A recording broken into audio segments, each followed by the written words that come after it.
నమస్తే, welcome to KK news. నేను శ్రీదేవి. ఏపీలో కూటమి దూకుడు మీదుంది. 5 ఏళ్ల వైఎస్ఆర్ కాంగ్రెస్ పాలనలో దూకుడుగా వ్యవహరించిన నేతలను టార్గెట్ చేసుకుంది. అందులో కొందరు జైలు జీవితం అనుభవించారు కూడా. మరికొందరు మాత్రం న్యాయస్థానాల ద్వారా ఉపశమనం పొందుతున్నారు. అయితే వల్లభనేని వంశీమోహన్, పోసాని కృష్ణమురళి లాంటి నేతలు మాత్రం తప్పించుకోలేకపోయారు. పోసాని కృష్ణమురళి సుమారు 26 రోజుల పాటు రిమాండ్ లో ఉండిపోయారు.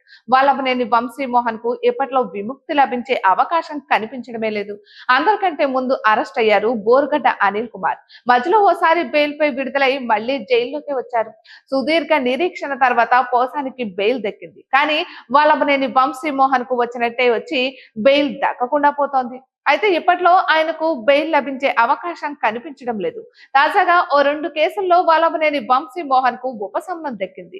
బెయిల్ ఇచ్చేందుకు కోర్టు అంగీకరించింది. దీంతో ఆయన విడుదల తప్పదని అందరూ భావించారు. కానీ కిడ్నాప్ తో పాటు కార్యాలయంపై దాడి విషయంలో మాత్రం ఆయనకు బెయిల్ లభించడం లేదు. భూ కబ్జా కేసుకు సంబంధించి బెయిల్ వచ్చింది. కానీ ఓ 2 కేసుల్లో బెయిల్ ఇచ్చేందుకు న్యాయస్థానం అంగీకరించడం లేదు. దీంతో ఇప్పట్లో వంశీ విడుదల ఉండదని తేలిపోయింది. దీనిపైనే రకరకాల చర్చ నడుస్తోంది. మరోవైపు వంశీ ఆరోగ్య పరిస్థితి బాగాలేదని, ఆయనకు క్షమాభిక్ష పెట్టాలని న్యాయస్థానాన్ని కుటుంబ సభ్యులు ఆశ్రయించేందుకు ప్రయత్నాలు చేస్తున్నట్లుగా తెలుస్తోంది. అయితే ఇప్పుడున్న పరిస్థితులలో టీడీపీ హైకమాండ్ దయతలిస్తేనే వల్లభనేని వంశీమోహన్ బయటకు వచ్చేది. లేకుంటే మాత్రం మరికొంతకాలం జైలు జీవితం తప్పదు. అయితే అప్పట్లో వల్లభనేని వంశీమోహన్ చేసిన కామెంట్స్ పై ఇప్పటికీ టీడీపీ శ్రేణులు మండి పడుతూనే ఉంటాయి. నాటి కామెంట్స్ వీడియోలను సోషల్ మీడియాలో పెడుతూ ట్రోల్స్ చేస్తుంటాయి.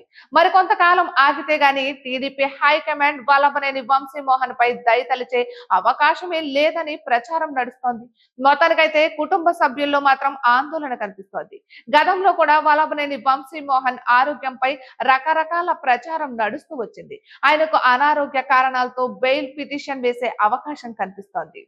ఇటువంటి మరెన్నో వీడియోస్ కోసం కేకే న్యూస్ తెలుగు ఛానల్ ని సబ్స్క్రైబ్ చేసుకోండి.